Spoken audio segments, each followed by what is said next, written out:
It started the night I found him sitting in the dark kitchen, waiting for me. The fridge was humming, the clock ticking softly, and I could feel the way the air shifted when I stepped in barefoot, wearing his oversized hoodie I had stolen from the laundry. I hadn't meant to look at him like that. Hadn't meant for him to see how my eyes dropped, how my lips parted, how my body paused in the doorway, betraying every careful wall I had built. He wasn't supposed to be more than a roommate. He was just the quiet neighbor who moved in when I needed help with rent, who offered to fix the leaky faucet, who carried boxes like it was nothing while I pretended not to notice the way his arms flexed. We barely spoke those first few days, just polite smiles and tired greetings. But somehow, every time I came home late, he was there, sitting on the couch, glancing up from his book, asking, "Rough day?" I told myself I was fine, that I didn't notice how his eyes lingered, how he memorized my coffee order, how he started locking the front door exactly at midnight because he knew that was when I came home. I told myself I didn't feel that warmth in my chest when he laughed softly at something I said, like I was more interesting than the world outside our cheap apartment walls. But that night in the kitchen it was different. His hair was messy, his shirt loose around his shoulders, and he looked up at me like he was seeing every version of me at once. The tired, lonely girl who cried in the shower. The girl who left the light on in the hallway because the dark made her chest tighten. The girl who stayed up scrolling through messages from men who never called back, hoping she could pretend to feel something for once. I stood there frozen with the cold from the fridge kissing my legs, and he just smiled. "Couldn't sleep?" he asked, voice low, almost too soft to hear. I nodded, biting my lip, unsure why it felt so heavy, like something was about to break open inside me. That's when I realized he already knew I couldn't sleep. He knew everything. And he was waiting for me to admit it. I don't know when he started learning all my secrets. Maybe it was the way he noticed I always turned the faucet on when I cried in the bathroom, or how I held my breath when my ex's name lit up my phone. Maybe it was the night he knocked softly on my door because he heard me having a nightmare, asking if I needed water, his eyes careful but impossibly close, the air between us warm with something unspoken. It was small things at first. A gentle reminder to eat when I forgot, leaving the porch light on when I worked late, the quiet way he handed me my mail with a soft, "You okay today?" Even when I was trying to smile through a heavy morning. His presence was like gravity, pulling me toward him when I was trying to pretend I didn't feel alone. Then he found my notebook. I had left it on the coffee table, pages filled with scribbled thoughts I would never say out loud, lists of dreams I was too afraid to chase, things I wanted to try but never had the courage to. Words like held, seen, safe, and other softer wants I had never admitted even to myself. My handwriting shaky, desperate, like a confession I didn't know how to say out loud. He didn't say anything when he returned it. He just placed it on my dresser, eyes meeting mine, his gaze unreadable. But that night I couldn't stop thinking about how long he might have held it, whether he flipped through every page, if he read the line where I wrote, "Sometimes I just want someone to see me, all of me, without asking me to hide." That night I heard him in the kitchen making tea the way I liked it, the mint kind that calmed my nerves. He knocked on my door, handing it to me, his fingers brushing mine, the warmth from the cup seeping into my skin. I tried to thank him but the words caught in my throat. He just smiled softly and said, "You don't have to say anything." And that's when I realized, he wasn't just a roommate anymore. He was the one who saw everything I tried to hide. And a small, terrified part of me wanted him to see even more. After that night everything changed. It was in the way he looked at me when I walked past him in the hallway, wearing one of those oversized shirts that fell off my shoulder, the fabric brushing against skin I hadn't realized was so sensitive. It was in the way his gaze would flicker down just for a second, and then back to my eyes like he was trying to decide if he had permission to keep looking. It was in the way I started pausing when I felt him watching me, letting the moment stretch, letting the silence thicken like warm honey around us. He never crossed the line. Not really. But the way his hand would brush against mine when we reached for the same cabinet. The way he would stand behind me when I was washing dishes, close enough that I could feel the heat of him on my back, the soft exhale of his breath against my hair. The way he would say goodnight with that low, careful voice, eyes lingering as if there was more he wanted to say, but he was waiting for me to break first. And I was breaking. Piece by piece. I found myself lingering in the living room when I heard him get home, pretending to be busy on my phone, just so I could watch him take off his jacket, see the tired lines on his face soften when he saw me. I found myself wearing the softest shirts, letting them fall off my shoulder a little more than usual, letting him see the parts of me that had been hidden under layers of careful, lonely protection. One evening, he came home from work, rain dripping from his hair, and he just stood there in the doorway, looking at me. My breath caught. His eyes swept over me, slow, lingering, as if memorizing the way the light from the kitchen fell across my collarbone, the way my lips parted when I realized how close he was, the way my hands trembled just slightly, clutching the mug I didn't even remember making. And then he smiled, that soft, knowing smile that made something flutter low in my stomach. "Long day?" he asked. I nodded, unable to find words, because my heart was beating so hard it drowned out everything else. He stepped closer, close enough that I could feel the warmth radiating from him, the scent of rain and something familiar, something that made me want to lean in, to let my head rest on his chest and just let him hold me. But I didn't move. And neither did he. We just stood there, the rain outside tapping softly against the windows, the silence between us alive, pulsing, waiting for one of us to finally admit what we both already knew. I wish I could say it was a single moment when everything changed. But the truth is, it was 100 quiet moments, layered on top of each other, until the air between us became so heavy I could barely breathe. It was in the way he lingered in the kitchen doorway, towel draped around his neck, hair damp, water trailing down his throat as he swallowed, watching me as I pretended to read a recipe I'd never cook. It was in the way his laughter would fade into silence, as locking with mine until the room felt too small for both of us. And it was in the way he started saying my name. Softly. Slowly. Like he was tasting it. Emma. Sometimes he would say it from across the room, voice low, and I would look up from my laptop, heat blooming in my chest, in places I tried so hard to keep quiet. Sometimes he would say it behind me while I was cooking, and I would freeze, the spoon trembling in my hand as I felt him step closer, his breath stirring the fine hairs at the back of my neck.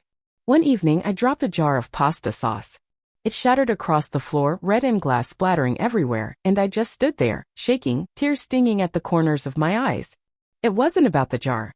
It was about the exhaustion, the loneliness, the weight of pretending I was fine every day. I felt him behind me before I heard him. His hand brushed my shoulder, turning me gently, and when I looked up, I saw it in his eyes, the way he wanted to hold me, the way he was holding himself back. "I've got it," I whispered, my voice breaking. His jaw tightened, and for a moment he didn't move. Then he bent down, picking up the pieces carefully, the veins in his forearms flexing with each movement. I couldn't stop watching him, couldn't stop the trembling in my hands, the burning in my chest. When he stood up, he reached for my hand, pulling it away from the counter, inspecting it carefully to see if I was hurt. His thumb brushed over my skin, slow, deliberate, sending a shiver through me that I couldn't hide. "Emma," he said again, softer this time. And I knew. I knew he could see it all, the way my breath hitched, the way my body leaned toward him, the way my eyes fell to his mouth before I could stop them. And I knew in that moment that he wasn't going to let me hide anymore. That night, the rain returned, tapping softly against the windows as thunder rolled somewhere in the distance. The air smelled like wet pavement, and the soft, warm scent of his laundry detergent clinging to the hoodie I was wearing, his hoodie, which I had stopped pretending I would return. I was sitting on the couch, legs tucked under me, trying to read, but the words were just black lines swimming on the page. My mind was stuck on the way his thumb felt against my skin, the way he had looked at me before letting go, as if letting go was the hardest thing he'd ever done. When he stepped into the room, I felt it before I saw him. The way the air shifted. The way the silence grew warmer, alive. "Emma," he said, and I looked up, book slipping from my fingers onto the cushion. He stood there, hands at his sides, eyes fixed on me in that way that made me forget how to breathe. His hair was still damp from the shower, a few strands falling across his forehead, and I wanted so badly to reach up, to push them back, to feel the warmth of him under my hands. But I didn't move. He stepped closer, slow, giving me time to stop him, but I didn't. I couldn't. My chest was tight, a pulse thrumming in my throat, in my wrists, in places deeper than I could admit even to myself. He sat down beside me, close enough that our knees brushed, and the warmth of that single point of contact sent a soft, unbearable ache through me. I swallowed, looking down at our knees, unable to meet his gaze. "Emma, look at me." I did. His eyes were dark, searching, and for a moment, neither of us spoke. The rain was the only sound, steady, comforting, like the world was holding its breath for us. "I don't want to be just your roommate anymore," he said, his voice low, almost breaking. I felt the breath leave my lungs, a trembling exhale I couldn't control. My hands were shaking, so I pressed them into the couch, grounding myself as the heat of his words washed over me. He reached up, brushing a strand of hair away from my face, his fingers trailing along my jaw, slow, careful, as if he was giving me a chance to pull away. But I didn't. Because every part of me was leaning into him, pulled by something I had tried to deny for too long. His thumb paused at my lips, brushing lightly, and I felt the world narrow to that single, delicate touch, a shiver rolling through me so deep I almost closed my eyes. "Tell me you don't feel this too," he whispered. But I couldn't. Because every part of me was already answering him. I should have said something. I should have found words, any words, to protect the thin line I had drawn between us, to keep pretending that what was happening wasn't happening. But I couldn't. Because the way he was looking at me made it impossible to lie. My breath was shaking as I reached up, fingers hovering near his chest, not quite touching, but feeling the heat of him, the steady rise and fall as he waited, letting me decide. Letting me break the final distance. And I did. My hand rested lightly on his chest, and I felt the way his heart stuttered beneath my palm, matching the chaos inside me. His eyes softened, and a small, relieved breath left him, warm against my cheek as he leaned closer. The world felt impossibly quiet. His forehead pressed gently against mine, and for a moment we didn't move. We just stayed there, breathing the same air, letting the tension melt into something softer, something deeper. His hands came up, framing my face, his thumbs brushing away a tear I hadn't realized had fallen. "Emma," he whispered, and the way he said my name made something inside me unravel, a warmth spreading through my chest, down my arms, pulling in the softest parts of me. I tilted my head, and our lips met, a soft, trembling question that turned into something more as the rain outside grew louder, drumming like a heartbeat against the windows. His lips were warm, gentle at first, careful, tasting as if he was afraid I would vanish if he moved too fast. But I didn't pull away. I leaned in, letting the kiss deepen, letting the warmth of him sink into my skin, letting myself feel the way his hand slid to the back of my neck, pulling me closer, closer, until there was no space left between us. And when I gasped softly against his mouth, he paused, pressing his forehead to mine again, his breath shaky. "Are you sure?" he whispered. I opened my eyes, letting him see me, all of me, the wanting, the fear, the trembling hope. "Yes," I breathed. That was all it took.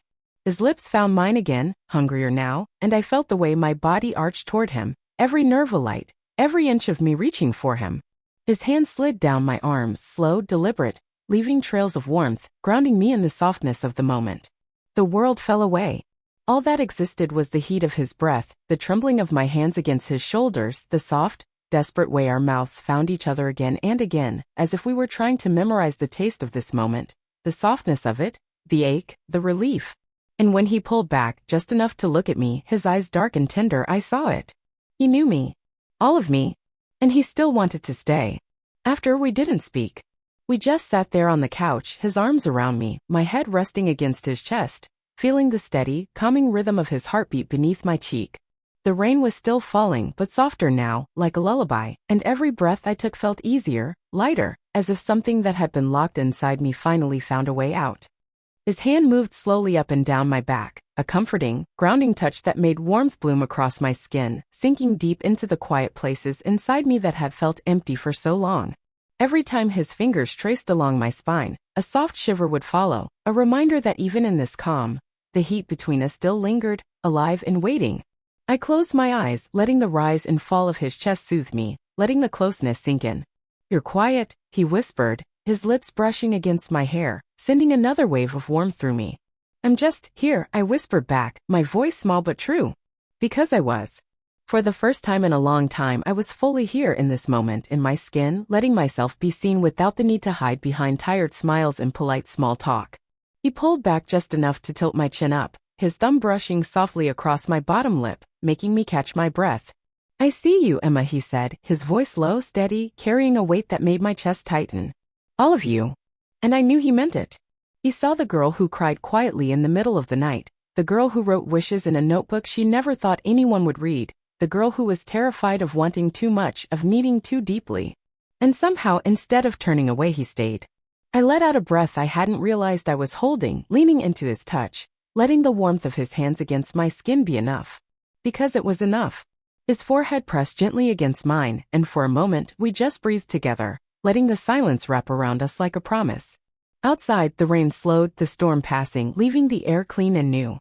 And in that quiet, in that soft, trembling moment, I realized something.